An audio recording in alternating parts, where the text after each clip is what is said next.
Bom, boa noite, né? Não estou tendo aluno aqui na sala de aula, mas vou deixar a aula gravada.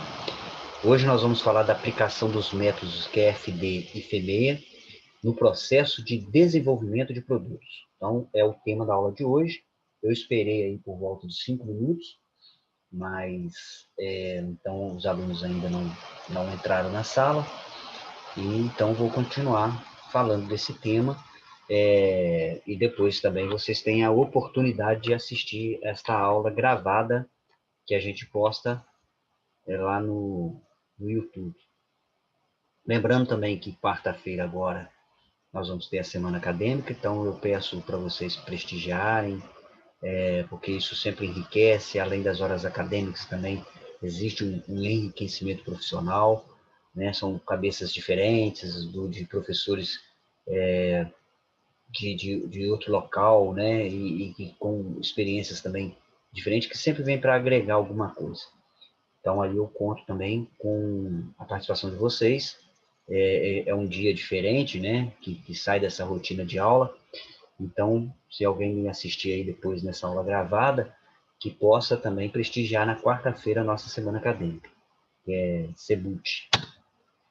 Gente, o objetivo desse estudo, ele tem como objetivo mostrar os métodos QFD, que é um desdobramento da função de qualidade, e do FEMEA, que nós já estudamos, que é uma análise de modo e efeito e falhas, como ferramentas que são aplicáveis para desenvolver produtos, né, com qualidade e funcionais, frente às expectativas, e as necessidades do consumidor. Bom, primeiro vamos conceituar produto, né? O que é um produto? Ele é um conjunto de atributos tangíveis e intangíveis com a finalidade de satisfazer necessidades e desejos do consumidor.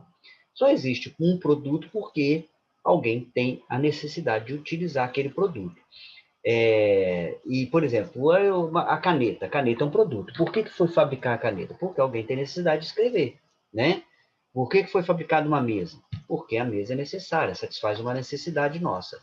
E ela tem atributos que são tangíveis ou intangíveis. Os atributos tangíveis é aquele que a gente consegue visualizar, que a gente consegue ver, que a gente consegue pegar.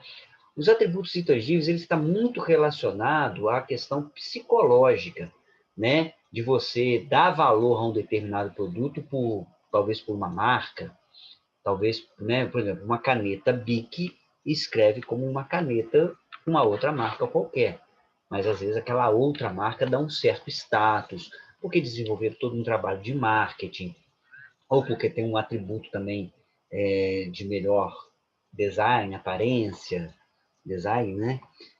Então, existem esses atributos intangíveis que é desenvolvido através de uma percepção oriunda do marketing, tá certo? Bom, o sucesso de um produto no mercado, ele está associado à percepção de valor pelo consumidor. O que faz uma pessoa valorizar uma caneta, por exemplo, Mont Blanc, por exemplo, né? O que faz a pessoa valorizar? As propagandas, o marketing, o status que ele proporciona, é uma percepção de valor. O que faz uma pessoa valorizar uma Ferrari? É uma percepção de valor e, obviamente, uma qualidade inserida ali, né? Mas os clientes também desenvolvem muito sentimento de satisfação e de insatisfação, né? E isso é que define a escolha e a frequência da compra. Então, assim como a retenção e fidelização do cliente ao produto.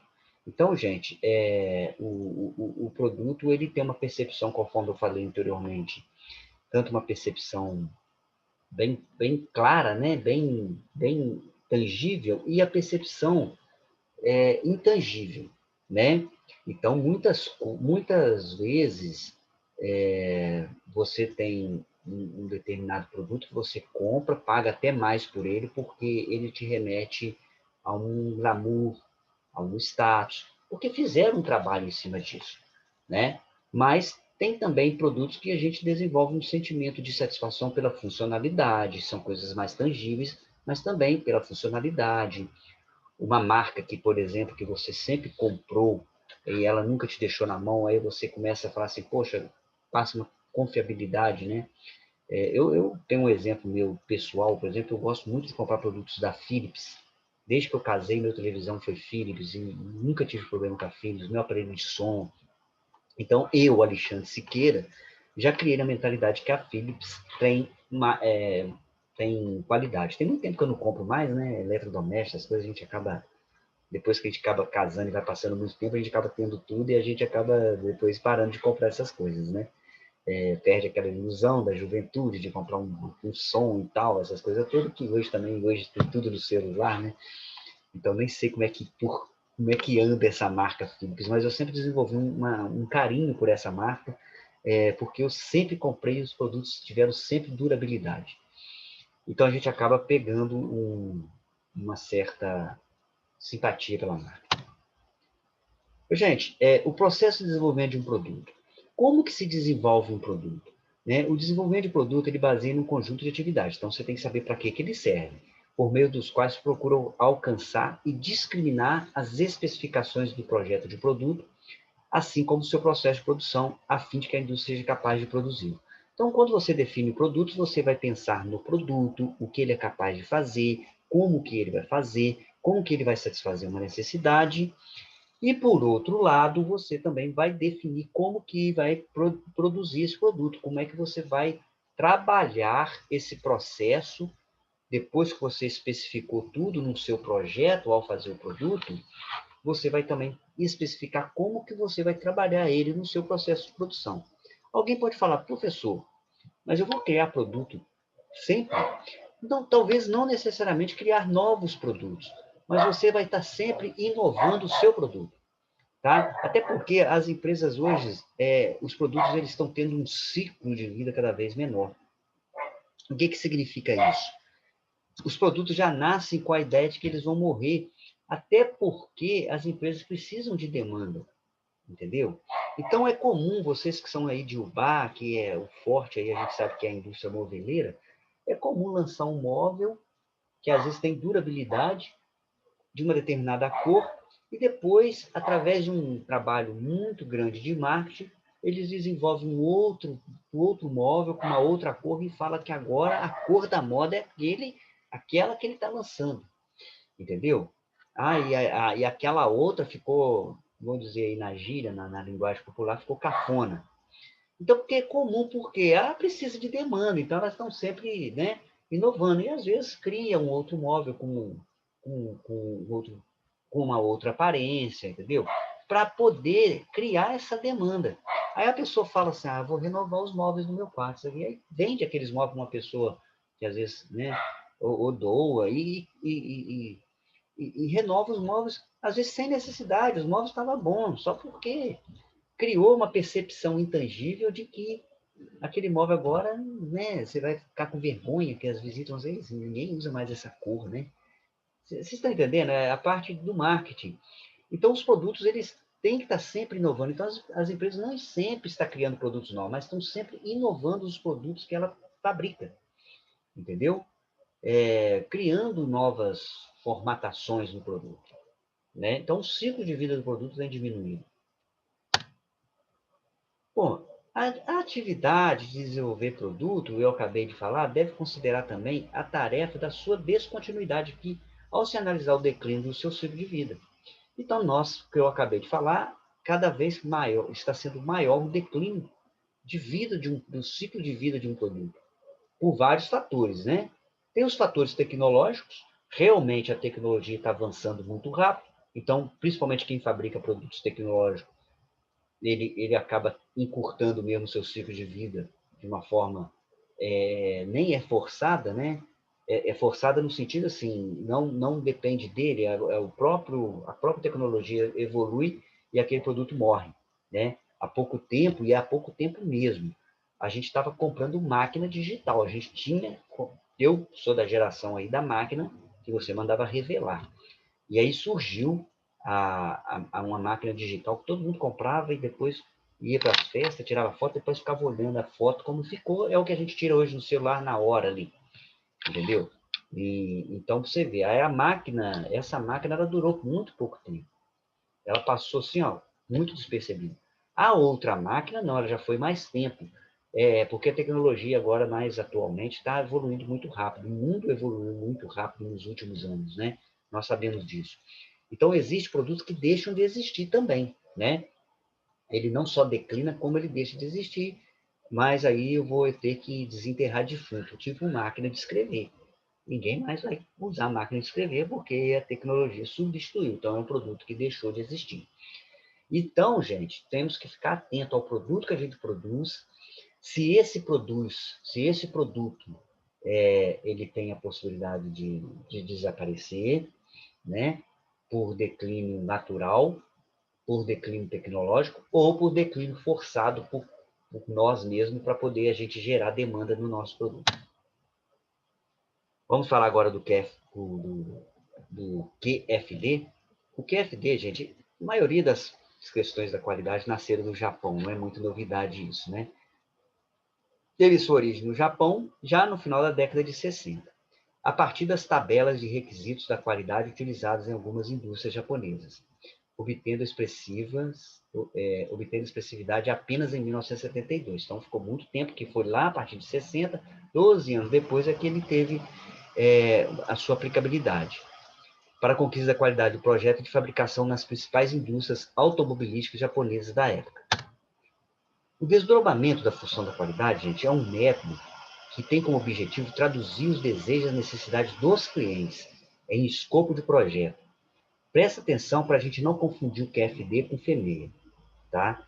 O QFD, ele escuta o cliente, ele desenvolve o produto a partir da voz do cliente, tá? Então, ele começa a faz pesquisas de mercado para garantir uma qualidade. O que o cliente quer? Ô, fulano, o que você quer de uma caneta? Entendeu? Hoje já surgiu caneta de várias cargas, né? Eu tinha, eu perdi, a caneta acabou, e era verde, vermelha, preta, eu fazia assim, ó. Talvez foi uma necessidade para algum cliente, né? Por que não juntar tudo numa caneta só? Entendeu? Caneta vermelha, preta, tudo numa caneta só.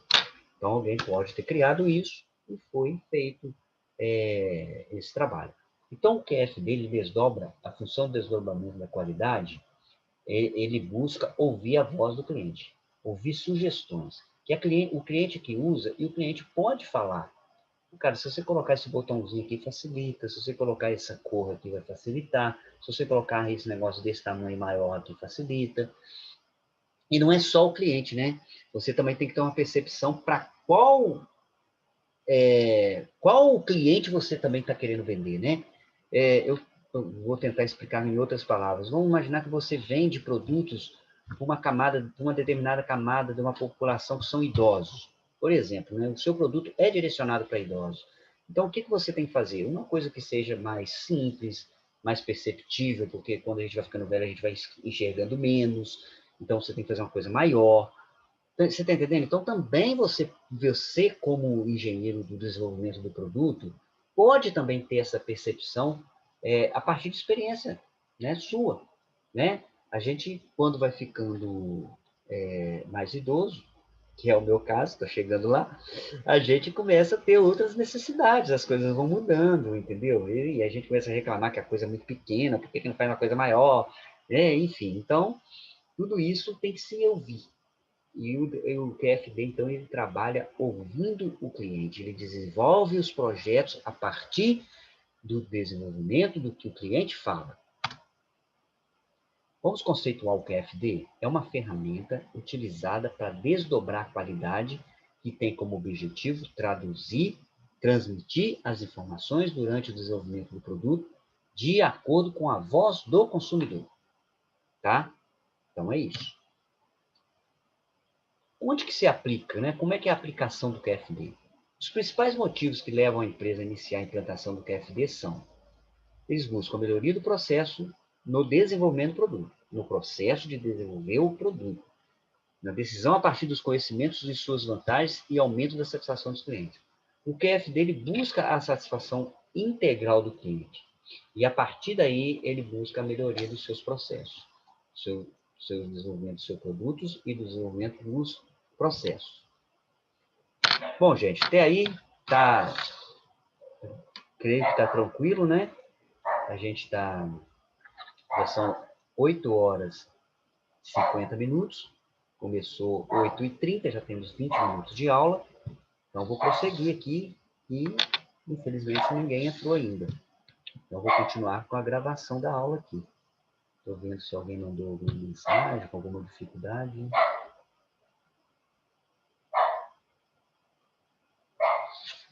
Continuando, então, galera. É imprescindível ouvir a voz dos clientes. Entretanto, não é uma tarefa simples, porque traduzir para os produtos os desejos e as expectativas dos consumidores não é uma tarefa fácil, visto que muitas vezes a linguagem empregada e as especificações técnicas, elas não conversam entre si. Às vezes a linguagem do consumidor, na hora que você vai colocar em prática, também não é tão simples. Às vezes o cara quer uma coisa que às vezes vai agregar um custo que depois ele mesmo não vai estar disposto a pagar. Entendeu? Às vezes ele quer, mas ele quer de uma forma barata, mas às vezes aquilo ali vai agregar um custo que ele não vai estar disposto a pagar. Então, é diferente você ouvir a voz do cliente e você poder realizar. Lógico que a gente vai tentar na medida do possível, mas nem sempre você consegue. Entendeu? O QFD colabora para que esse impasse seja enfrentado, porque você tem que pensar nos processos, nos produtos, e a qualidade assegurada. Mas é importante que o QFD, ele faz você pensar. Você vai ouvir a voz do cliente, você vai pegar essa voz, você vai captar, você vai analisar. Mas e depois você vai colocar em prática no seu projeto. E aí as coisas não são tão fáceis assim, né? Ah, eu queria uma caneta, mas que ao mesmo tempo tivesse um relógio. Dando exemplo. Mas será que esse relógio vai ficar barato? E aí vai encarecer a caneta por uma coisa que de repente não vai agregar valor, entendeu? Por que vai ter que ter um relógio numa caneta? É um exemplo, tá, gente? Um exemplo um pouco maluco, porque essas coisas têm que ser pensadas, entendeu? E às vezes não vem nenhum exemplo melhor para passar, eu crio esses aqui da minha cabeça. Mas temos que raciocinar dessa forma, tá bom?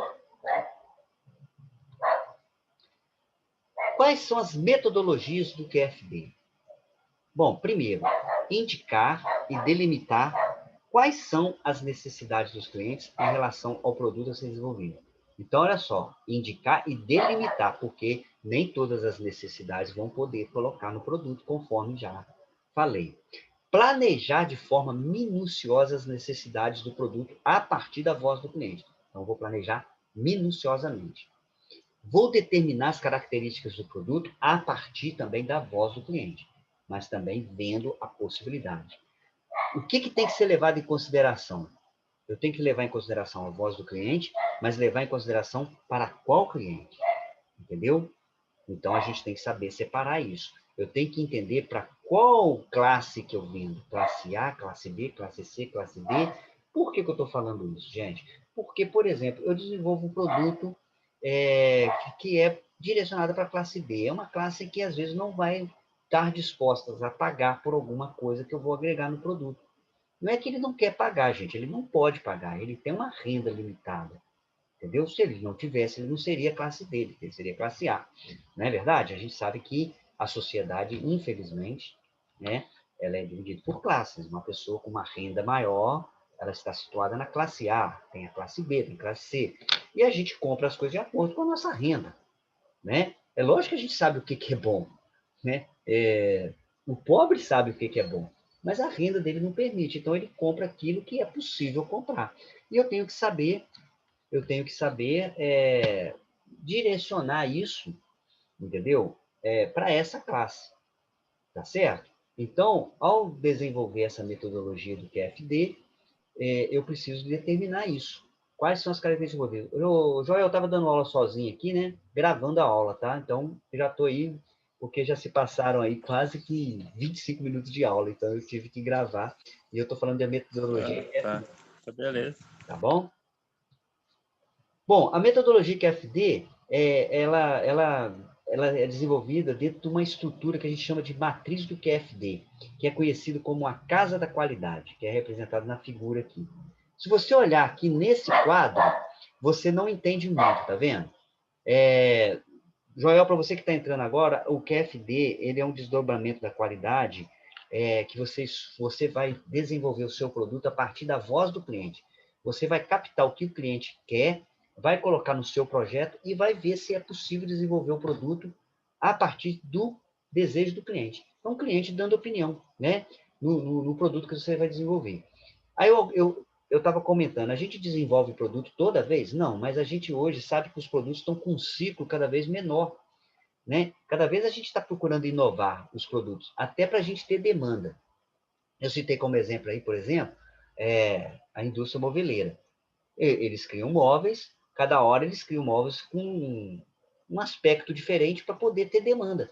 Então, por exemplo, era luxuoso o móvel que, sei lá, de uma cor.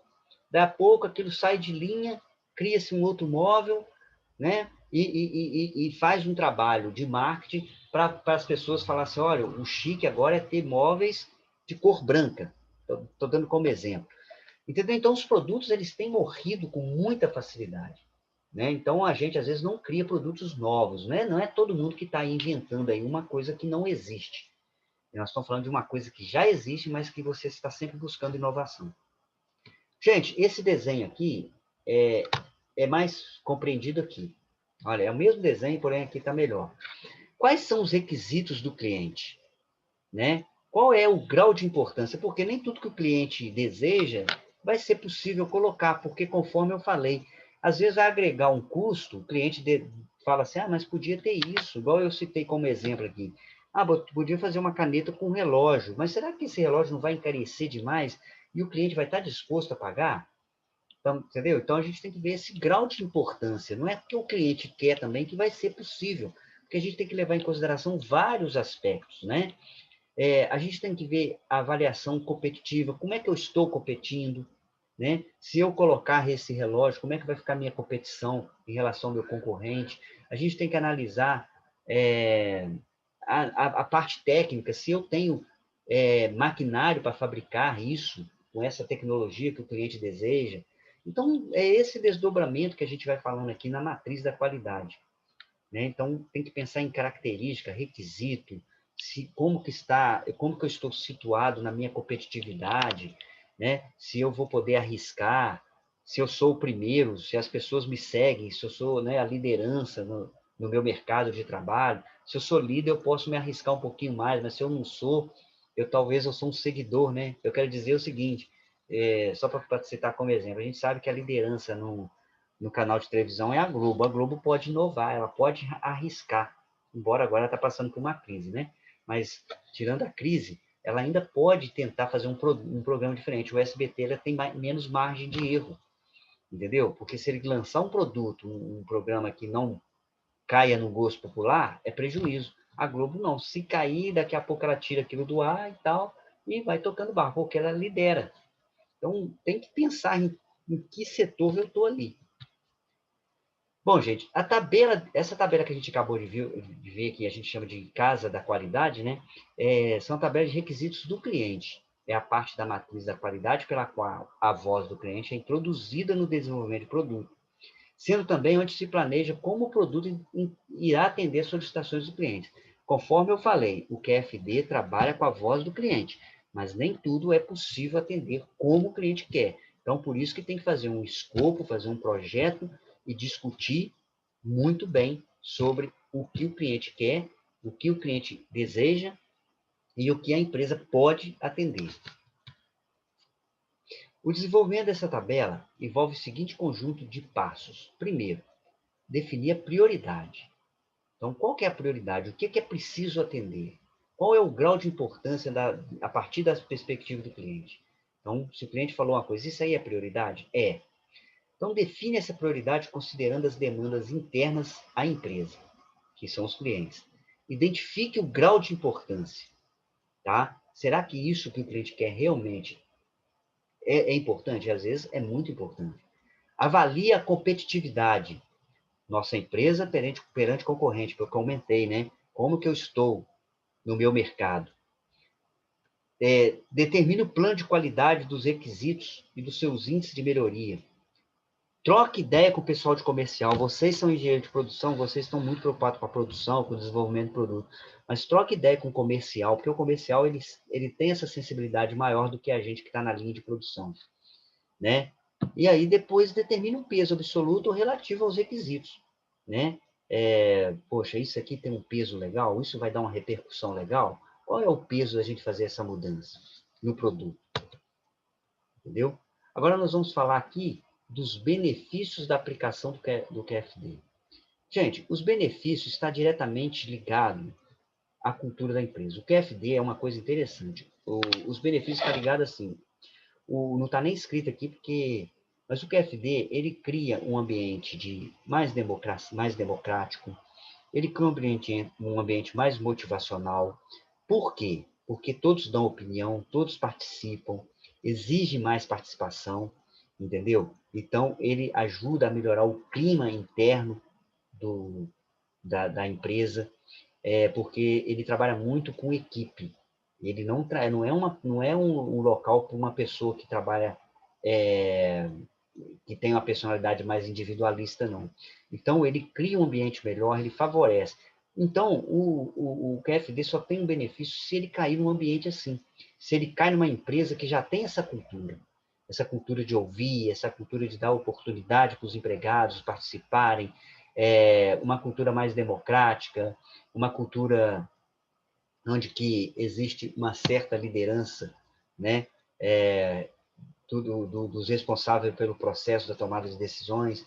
Então, ele vai cair ali como uma semente num ambiente desse. Então, está mais ligado à cultura. Se eu tenho uma cultura empresarial em que o líder ele é mais chefe do que líder, aí o QFD não vai prosperar, tá? Por isso que agora a limitação é essa. Então, quais são agora as limitações do QFD? Problemas referentes à metodologia, dentre eles a necessidade de integrar o produto ao processo. Um outro problema, às vezes eu tenho uma ideia muito legal no desenvolvimento do meu produto, mas eu não tenho maquinário que vá atender à fabricação desse produto. Os meus processos, as minhas demandas, eu tenho limitação na minha produção, ou limitação também de qualidade da mão de obra, da qualificação da minha mão de obra. Então, o QF dele pode não prosperar nesses ambientes. Às vezes, a ideia é boa, o desenvolvimento do produto é bom, mas quando eu vou produzir, eu não consigo. Eu não tenho o equipamento adequado, eu não tenho a inteligência adequada, eu não tenho tecnologia adequada. Então, gente, aqui, deixa eu ver o tempo aqui, faltam ainda uns 10 minutos, eu vou encerrar aqui a primeira parte da aula. Como entrou agora o Joel e o Pablo, eu vou então retornar lá no início, aí depois na segunda parte a gente vai falar de FEMEI. Eu vou voltar aqui no início, para vocês pegarem o início, já que ficou gravado, mas né, vocês entraram agora e tem tempo. O que nós estamos estudando, eu vou falar de uma forma mais rápida, tá, Pablo e Joel? Nós estamos estudando a aplicação dos métodos QFD e FEMEI. FEMEI nós já vimos, o QFD não. O QFD, gente, ele é um desdobramento da qualidade. Mas antes de entrar nele, a gente vai conceituar produtos, né? Produto é um conjunto de atributos tangíveis e intangíveis, que tem a finalidade de satisfazer uma necessidade.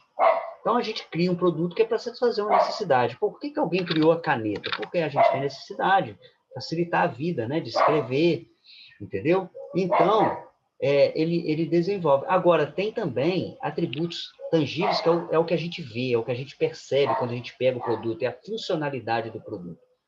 E tem também os atributos intangíveis, que estaria ligado mais a uma percepção sentimental, né? Exemplo, uma marca que te remete a um glamour, entendeu? Porque eles fizeram um trabalho bacana de marketing. Aí você fala assim, nossa, se eu pegar se eu dirigir esse carro, né? Porque a propaganda foi muito bem feita e é um carro que te dá um status. Então também tem a percepção intangível, né? Existe você compra determinado automóvel porque ele te dá um status, ele te dá uma visibilidade, ele te dá uma percepção de que você é uma pessoa bem-sucedida. A gente sabe disso, a gente não é bobo, né?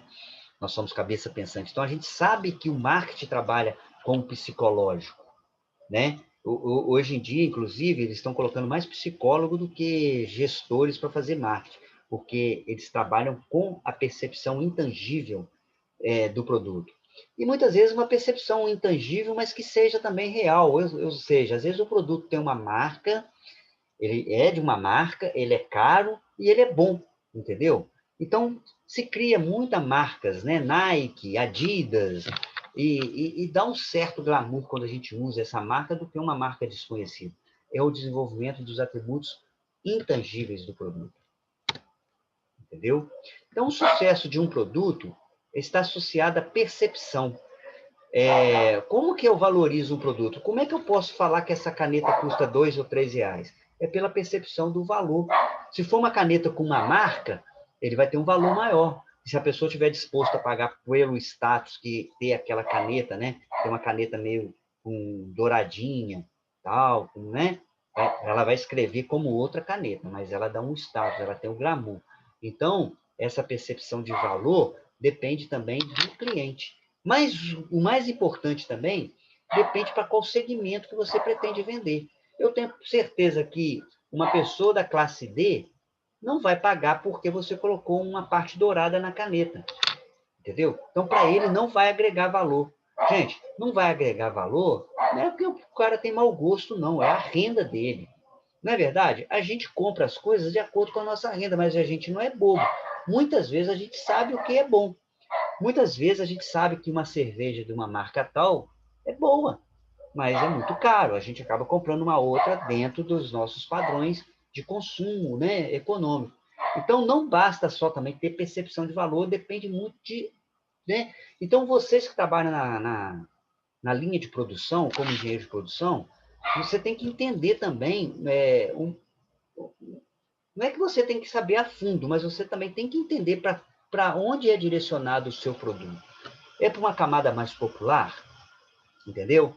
Por que eu estou falando isso?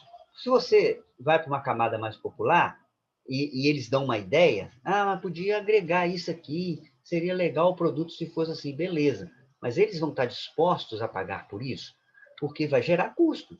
O que você vai acrescentar no produto vai gerar custo. E aí a gente tem que entender se ele vai estar disposto a pagar. Quando eu falo disposto, não é uma disposição mental, não, porque disposição mental todo mundo tem, né? Eu queria ter uma Ferrari, mas eu pago pela Ferrari, eu não tenho condições, né? Então, se o cara agregar alguma coisa no carro e encarecer, quantas vezes a gente faz isso? Você quer ver um exemplo? Quando eu fui comprar meu carro, eu me lembro que eu comprei um carro, acho que era 1.0, o cara me ofereceu 1.4. Eu sei que o 1.4 é melhor do que eu comprei, acho que é 1.4 mesmo. Eu sei que é melhor, mas na época eu não tinha condições. Eu comprei o carro 1000, entendeu? Por quê? Percepção de valor. A minha renda, até aquele valor, eu poderia comprar. Simples assim. Então, tem que saber. 1.4 vai ser vendido para uma pessoa que tem uma renda um pouco melhor, né? Então, essa questão da gente conceituar produto, a gente tem que saber também para onde que a gente está vendendo. Qual o consumidor, né? Se para vocês terem uma ideia, já que a gente está falando de produto, a Havaiana, por exemplo, ela era direcionada para a classe D, né? Então, era baratinho.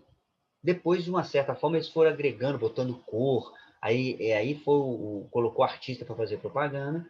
A Havaiana, o que ela fez?